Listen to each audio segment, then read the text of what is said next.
ವೀಕ್ಷಕರ ಚಿತ್ರದುರ್ಗ ಜಿಲ್ಲೆ ಮೊಳಕಾಲ್ಮೂರು ತಾಲೂಕು ಚಿಕ್ಕೇರಳ್ಳಿ ಗ್ರಾಮದ ಶ್ರೀ ಜ್ಞಾನಭಾರತಿ ಹಿರಿಯ ಪ್ರಾಥಮಿಕ ಶಾಲೆಯಲ್ಲಿ ದಸರೋತ್ಸವ ಕಾರ್ಯಕ್ರಮ ಅದ್ದೂರಿಯಾಗಿ ನಡೆಯಿತು. ಶ್ರೀ ಜ್ಞಾನಭಾರತಿ ಹಿರಿಯ ಪ್ರಾಥಮಿಕ ಶಾಲೆಯ ದಸರೋತ್ಸವ ಕಾರ್ಯಕ್ರಮದಲ್ಲಿ ಶಾಲಾ ಮಕ್ಕಳಿಂದ ನವದುರ್ಗಿಯರ ವೇಷವನ್ನು ಹಾಕಿ ನೋಡುಗರ ಗಮನ ಸೆಳೆಯುವಂತೆ ಮಾಡಿದರು.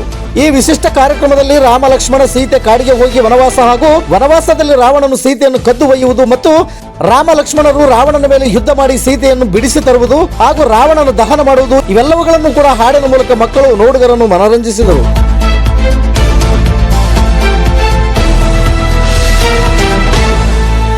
ಶಾಲೆಯ ಸಂಸ್ಥಾಪಕರಾದ ಗೋವಿಂದರವರು ಮಾತನಾಡಿ ಇನ್ನು ಮುಂದೆ ಪ್ರತಿ ವರ್ಷವೂ ದಸರಾ ಮಹೋತ್ಸವವನ್ನು ಆಚರಿಸುವುದಾಗಿ ಹೇಳಿದರು. ಈ ಸಂದರ್ಭದಲ್ಲಿ ಶಾಲೆಯ ಮುಖ್ಯ ಗುರುಗಳಾದ ವೆಂಕಟೇಶ್, ಸಹ ಶಿಕ್ಷಕರುಗಳಾದ ಮಾರಣ್ಣ, ಮಹೇಶ್, ಮಂಜುನಾಥ್, ಶಿಕ್ಷಕಿಯರಾದ ದೇವಿಕಾ, ನಾಗವೇಣಿ, ಆಯುಷ್, ಉಷಾ ಹಾಗೂ ಶಾಲಾ ವಿದ್ಯಾರ್ಥಿನಿಯರು ಮತ್ತು ಪೋಷಕರು ಸೇರಿದಂತೆ ಊರಿನ ಗ್ರಾಮಸ್ಥರು ಉಪಸ್ಥಿತರಿದ್ದರು.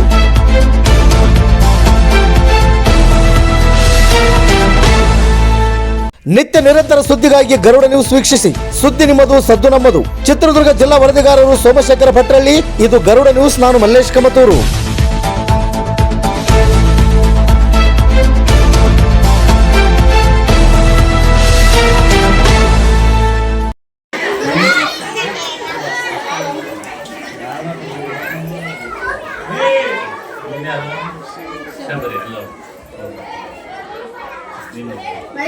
ಫಸ್ಟ್ 9 ಜನ ತೆಗಿ, 4 ಜನ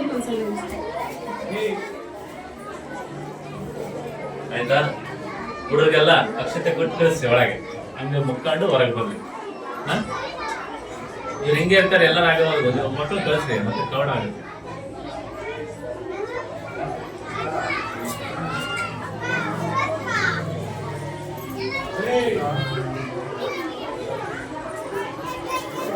ಬರ್ರಿ, ಇಲ್ಲ ಆಟ ಆಡೋರಿ ಇರ್ತಾರೆ. ಬರ್ರಿ ನೀವು.